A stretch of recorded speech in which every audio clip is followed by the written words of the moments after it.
Hello again YouTube, Mad Dog here. Welcome back to my channel. So on today's video I'm going to be doing a bit of a plug, I'm afraid, but I'm going to be showing you guys and lasses my latest addition to my little eBay shop, and that will be this product, and that is the traditional tarred jute cordage. Stay tuned.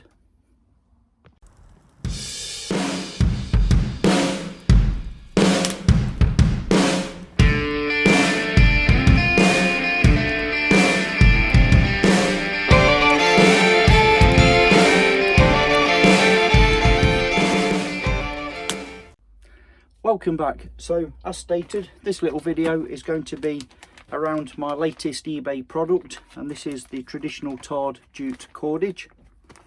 So I'm selling this stuff on my little eBay shop as traditional cordage for bushcraft use ideally, or camping, or different traditional projects. So I'm selling this advertised at 50 feet in length in each bag.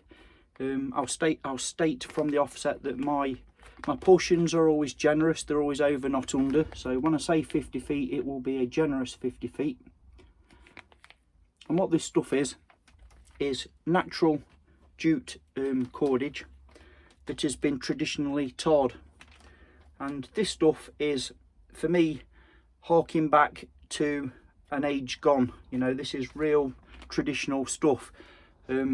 So just a quick background on this product that I'm selling.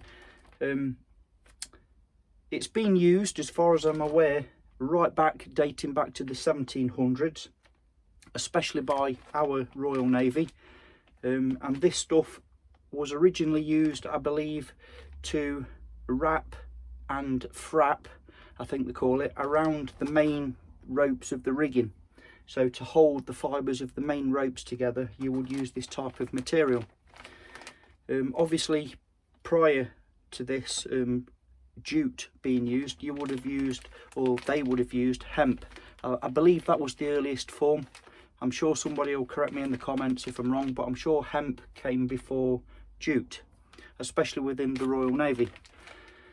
The reason that the Navy went to tarring their cordage and ropes was obviously because of the conditions. You know, the seas are salt water, saline water, and salt is very corrosive, and over time your ropes will become brittle and destroyed basically through salt water.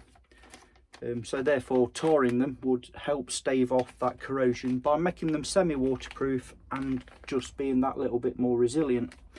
So the added bonus from tarring your ropes and jute materials was also that they found that, I believe, that rodents, rats, you know, creatures that would scurry on board in dock would gnaw away and chew through rigging in the decks and the bows of the ship. Obviously you don't want that especially of that era, you know, it was massively important. And they found that by tarring the ropes and cordages and other items, actually, that it deterred the rodents from gnawing and chewing through said cordage. So the reason I'm putting this stuff out there is because, for me, don't get me wrong, I'm not an eco-friendly sort of tree hugger as such, but it's very natural. It creates a semi-permanent fixing. So for me, for example, when I'm away for a weekend, I can build a windshield around the fire or a bushcraft shelter, you know, without using modern materials if I need to, and lash it all together with this stuff, knowing that eventually all this will return to Mother Nature. It'll all return back to the earth, because obviously that's where it's all come from. It's all natural. There's no plastics or anything like that in this product. It's more traditional, obviously, and it's very bushcrafty to use. It's semi-permanent, so obviously it's never going to last as long as the modern cordages, and it certainly won't hold a 550 pound breaking strain like paracords, etc. But it's good enough for around the camp uses. You know, I'm not talking abseiling and, you know, the Swiss seat and emergency and all that stuff. I'm talking a camping, bushcraft, weekend away. If you want to play with something that's very traditional, very authentic. That being said, if you don't want to get your hands, clothing or equipment dirty, then maybe this stuff isn't for you. But if you're not bothered about a bit of dirt or tar or dirt time, as I call it, then you know it's good fun to use traditional sort of period equipment, and you're not doing the environment as much harm if you leave this in situ when you move on, which my ethics, and most of you guys and lasses I believe ethic is leave no trace, take everything back with you, and that's a good ethic to live by. However, that brings me on to the next point of this, or an advantage of this. You can use this stuff as a fire tinder. Because it's natural jute and tarred, it makes a good fire tinder, so a secondary use straight away. So that being said, once you've used your camp and you're dismantling your camp to leave no trace, any of this stuff you can throw on your campfire, it will burn and return back to Mother Nature. So like I say, I'm flapping this around, but there you go. The way I've hanked this cordage as well, just on a footnote, let me open this bag up here, the one that I've been playing with outside tonight. So I hanked this, obviously this is a very small part used bundle. I try and do it in a figure 8 configuration, whereas when you receive your bag of this cordage, the tail end that is protruding, I leave it purposely long. You'll be able to pull that and unravel this cordage as much or as little as you like without having to unroll the entire bundle. If you use that end, do it slowly and steadily. It is jute, it is tarred, and yes, it will probably snag and snarl up, it always does, but with patience it will unravel itself without any knots. That's why I've done it in that manner. So crikey me, he says. I'll rehank this later on, throw it over there for now. So that being said, just a quick a look around inside the bag. Like I say, you do get a very generous 50 feet of this.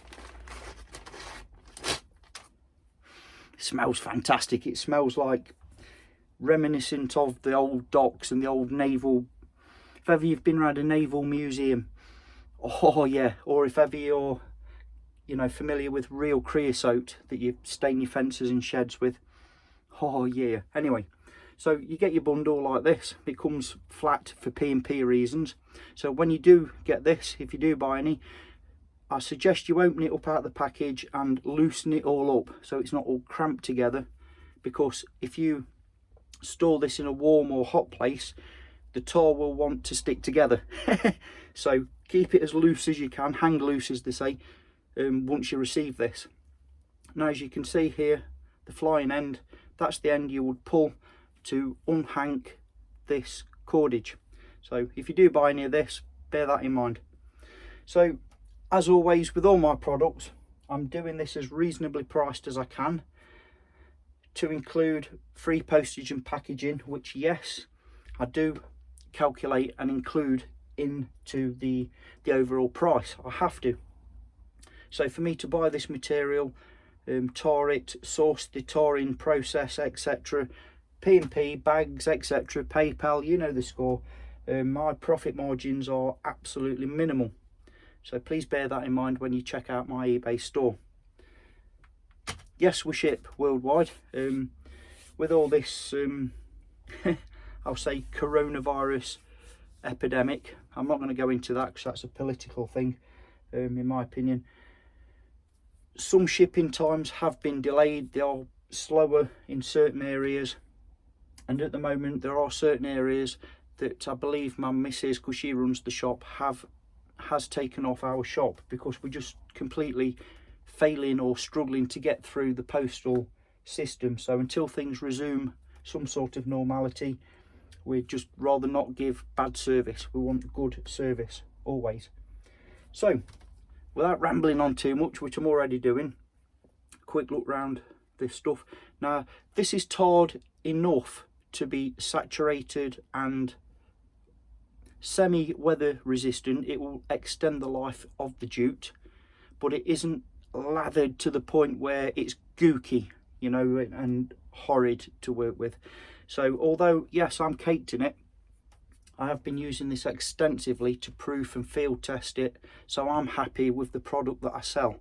I don't want to sell something that doesn't work. I would never do that. So unless I'm happy with it, it doesn't go on my shop, whatever it may be. So that being said, it's adequately coated, but not absolutely drenched and gooky, and that's a hard thing to get the balance right. I'm not going to lie, there are places in this cordage where it's rustic. Some areas are more fibrous than others. Some areas have a more liberal coating than others. I can't get it absolutely perfect all the way through. You know, it's not an automated service system.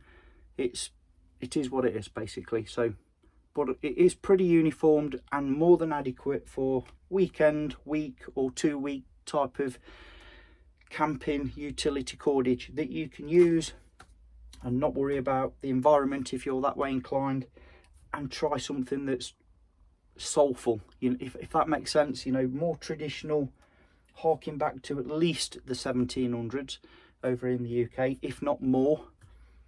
You know, it's for me, I love this stuff. It smells of history, it feels of history, and you feel like it feels right.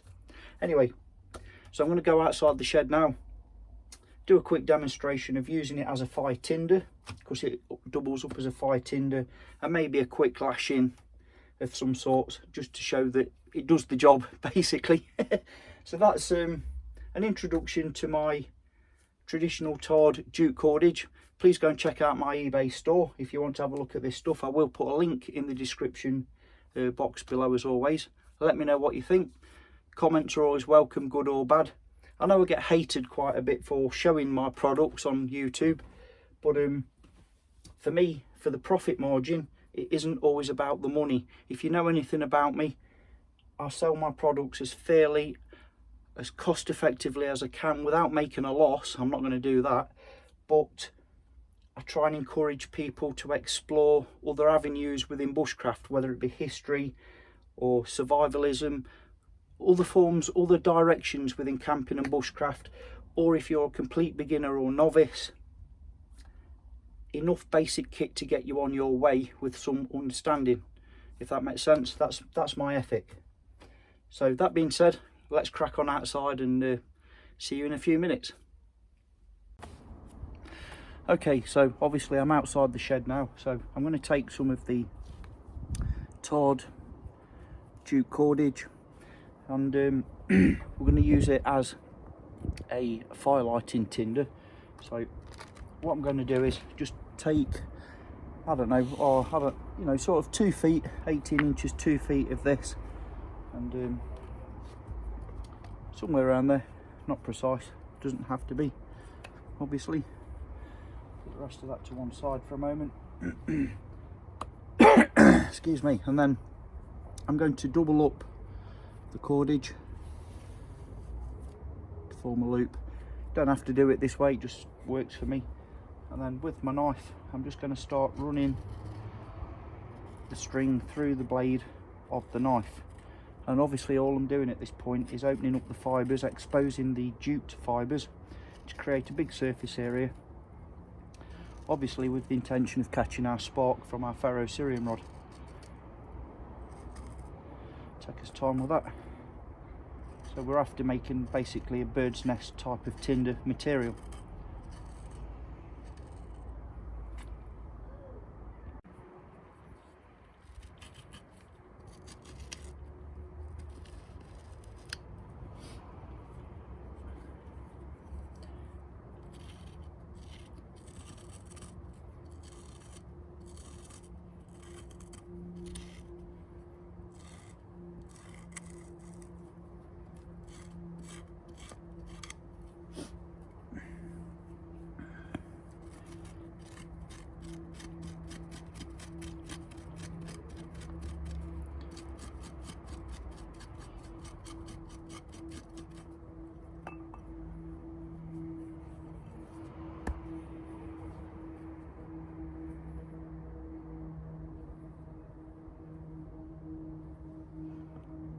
Okay, so now we've gone ahead and made our fibres open and fluffy and fine, or as best as we can. I'm going to just roughly, and I mean just gently, roughly form a bird's nest there. I'm trying to keep the jute fibres as open as I can, but together in a bundle, if that makes sense. So I'll move this out the way for a moment. So we didn't catch the lot on fire. So like I've explained probably in the previous section of this video, I'll try and hank these loops of cordage so that once you've grabbed a hold of the loose end, you can pull through as much or as little of this stuff as you like without unravelling the rest of the cordage. Admittedly, because it's jute cordage and yes, it's tarred, it does sometimes get snagged, but you know, that's the nature of this type of material, but it is what it is. But it does generally work if you're patient. Just take your time pulling your working end, your tag end through, and it should come undone for you with relative ease. So I'll move that to one side and bring on Mad Dog Monster and ferro rod and ceramic striker there. I also have a little bit of pre-prepared smalls there, small kindling, just to demonstrate. So let's fire this bad boy up. Okay, so as you can see, the bundle's lit and the tar will extend the flame life and longevity of the material, of the jute, giving you plenty of time then to add on your pre-prepared tinder, kindling, or flame extenders, whatever you choose to use. And without any problem, we've got our fire established. Happy days. So that's a quick look at how to use the tarred jute cordage as quite an effective fire tinder. Yeah.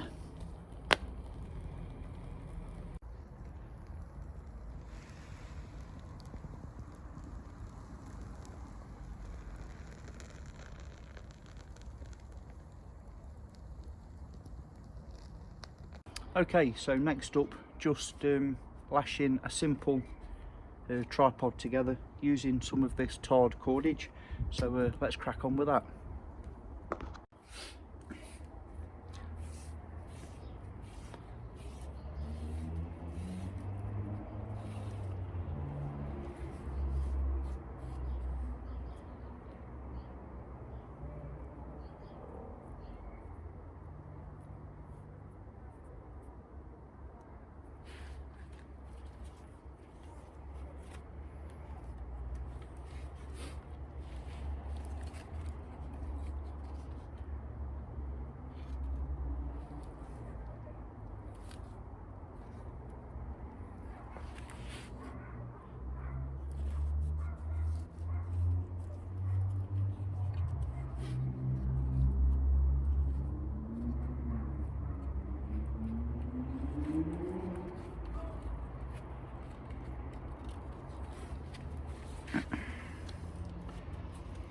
So all I'm doing here is simple wrappings: over, under, under, over, under, over, etc.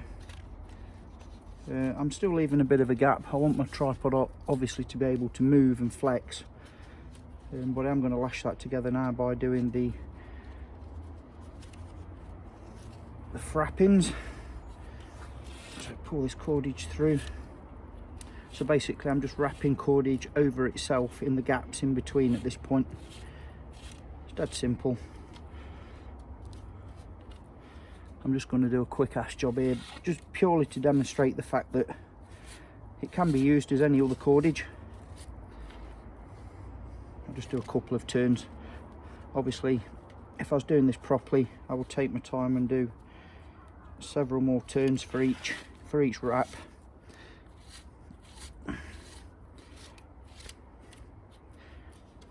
Okay, pull that through, and again.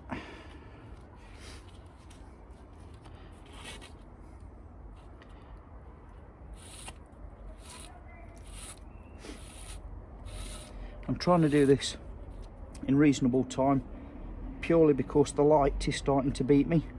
I've got the rush hour traffic in the background, as you can probably hear. Apologies for that. But now it's the start of winter, we are definitely against the light, so please forgive me for that. Actually, as you probably noticed there, I went the wrong way with that wrap, so I'm redoing it. There we go. Doesn't have to be pretty. It's a semi-permanent lashing anyway, and I always leave enough tail end cordage once I've done this, using any cordage or method, to allow me to be able to use that drop working end as a pot hanger. So it's worth remembering that. But just for the purposes of, let me give myself a little bit of room here. But you can see, hopefully now, if that will splay out for me. I've not got 3 good pieces here to demonstrate with, but we have a reasonably intact working tripod there. With my cordage I can then send through the centre if I so choose to do so. Bring that in there, and then as you can see, if I want to now, I can tie off another clove hitch there, or lark's head, whatever knot you choose to use, and then put a bale handle in there, and then attach that to your cook pot. So, and yes, this stuff is flammable, but if your cook pot is well away from the fire, you'll have no issue. I can guarantee you that, unless you open the fibres on jute netting, or jute cordage rather. It's pretty good, it's pretty durable. So again, just a quick demonstration. Basically, you can use this to make your wind deflectors around your campfire. If you're doing proper bushcraft, you know, your shelter building, survival shelter building, any cordage use that you can think of, this will do it. Other than abseiling, etc., you know, sensible around camp uses, this will get the job done. So I'm going to wrap up now and call it quits at that. Okay, so in closing, thank you all very much for watching my channel, and I know I've been away for a weekend or so. You know, sometimes work and other duties call, so forgive me for that, but I'm back now. I've got other footage in the bank, as it were, ready to upload. So just to wrap up, a quick overview of my latest product, which is available on our eBay shop, and that is the tarred natural jute cordage. Please go check that out if you want something a bit different and a bit more traditional with a little bit of soul. You know, go play with that stuff, get yourself in a sticky black mess. Anyway, thank you all very much for watching. Have a great weekend. I believe I'm filming this on Friday. I may upload it Friday, maybe Saturday, maybe even Sunday. I don't know yet. I've got to work Saturday, maybe Sunday, so we'll see how that pans out. But anyway, latest addition to the Mad Dog stable. Yeah, have a great weekend, take care of each other, and I'll see you all soon, which won't be long. Mad Dog signing off. Yeah.